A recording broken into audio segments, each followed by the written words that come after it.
এই মুহূর্তে আমি আছি শাহবাগস্থ মেঘনা মডেল পাম্পে এবং আপনাদেরকে সেই চিত্রটি দেখাতে চাই যে এখানে অধীর আগ্রহী সকলেই তেল নেওয়ার জন্য অপেক্ষা করছে। আপনারা জানেন যে মধ্যপ্রাচ্যে যেই যুদ্ধাবস্থা বা যুদ্ধ পরিস্থিতি রয়েছে সেই জন্য তেলের যে সংকট বলা যায় না ঠিক, তারপরেও সরকার তেল রেশনিং করে তেল দিচ্ছেন যেন পরবর্তীতে কোনো সংকট তৈরি না হয়। তো এই পাম্পে আমরা এসে দেখলাম যে এখানে বেশিরভাগ গাড়িকে তেল দেওয়া হচ্ছে এবং 1.5 থেকে 2 ঘন্টা ধরে তারা অপেক্ষা করছে। তবে আরেকটা বিষয় দেখলাম যে এখানে ভিআইপি কোটায়ও তেল দেওয়া হচ্ছে, অর্থাৎ স্লিপ দেওয়ার মাধ্যমে যাদের কাছে স্লিপ আছে তারা যেই চার্ট করে দেওয়া হয়েছে তেল নেওয়া, সেই চার্টের বাইরেও তেল নিচ্ছেন। তো এখানে আমরা এখন এই বাম্পের যে ম্যানেজার রয়েছেন তার সাথে একটু কথা বলতে চাচ্ছি যে ভাই আপনি জানাবেন যে আসলে তেল সরবরাহ কেমন আছে আপনার পাম্পে? সরবরাহ স্বাভাবিক আছে আমাদের এখানে, এবং ওই সরকার নির্ধারিত মাত্রা মেনে আমরা তেলটা দিচ্ছি। সবাই ওইভাবে আসতেছে, তেল নিয়ে যাচ্ছে।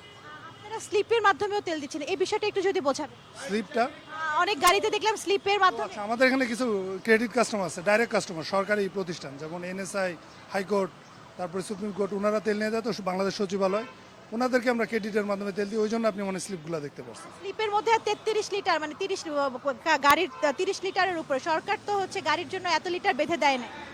এটা তো মানে মানে তাদের রিকোয়ারমেন্ট অনুযায়ী, যারা সরকারি যে প্রতিষ্ঠানগুলো বললাম, বাংলাদেশ সচিবালয়, তারপর হাইকোর্ট, সুপ্রিম কোর্ট যারা আছে, ওনাদের রিকোয়ারমেন্ট অনুযায়ী আমরা। কিছুক্ষণ আগে একটা বেসরকারি প্রতিষ্ঠানের গাড়িকেও আমরা দেখেছি, তাদের স্লিপের মধ্যে আমরা 33 লিটার তেল আছে দেখেছি। স্লিপের মধ্যে? আচ্ছা আচ্ছা, সেটা মনে হয় সম্ভবত কোনো সরকারি গাড়ি হবে হয়তো বা।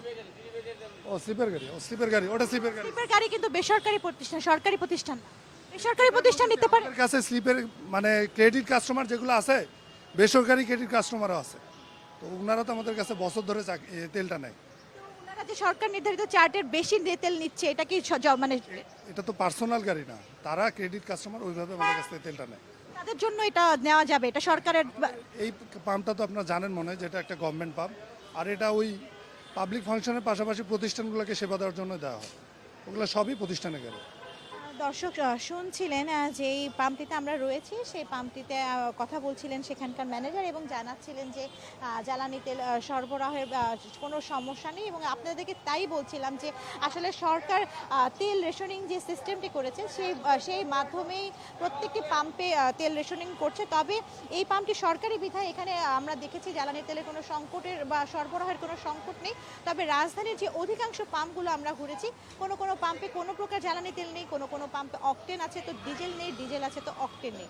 তো এই ছিল রাজধানীর শাহবাগ থেকে আমার কাছে সর্বশেষ সংবাদ।